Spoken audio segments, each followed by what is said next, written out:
প্রিয় দেশবাসী, প্রিয় ঢাকাবাসী, অনাবিলের গাড়িতে একটি মহিলা যাত্রীকে গণধর্ষণ করেছে অনাবিলের ড্রাইভার, সুপারভাইজার এবং হেল্পাররা। আপনি সরেন, আপনি সরেন। আপনি কে?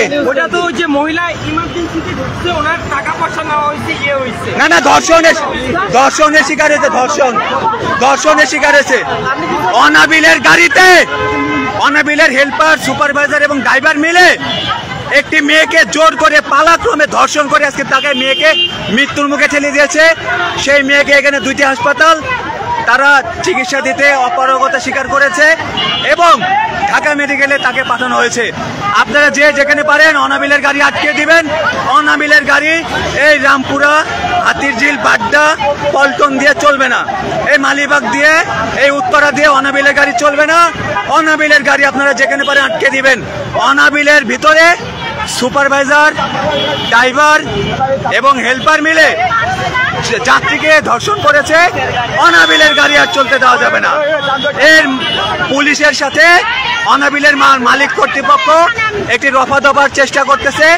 এখানে আমরা আসার আগ পর্যন্ত দেখলাম একটা মিটমাটের দিকে চলে যাচ্ছে, কিন্তু বিক্ষিপ্ত জনগণ আজকে অনাবিলের গাড়ি রাস্তা থেকে কেউ যেতে দিবে না।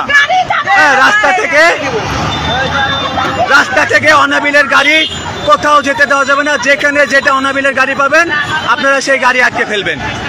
এটা আপনাদের প্রতি উদারত আহ্বান জানাচ্ছি। ধন্যবাদ সবাইকে। একটি মেয়ে, তার বাড়ি বাড্ডায়, সেই মেয়ে বাড্ডায় নামতে ভুল করছে। ওই মেয়েকে জোর করে খিলগাঁও পর্যন্ত নিয়ে এসে সব যাত্রীদেরকে কৌশলে নামিয়ে দিয়ে ওই মেয়েকে ধর্ষণ করছে। এই জন্য আমরা এই ধর্ষণের বিচার চাই, শাস্তি চাই এবং অনাবিল গাড়ি চিরতরে বন্ধ করতে হবে। যেহেতু অনাবিলের কর্তৃপক্ষ এর দায়িত্ব নিবে না, অনাবিলকে অবশ্যই এর দায়িত্ব বহন করতে হবে, এই দায়ভার বহন করতে হবে।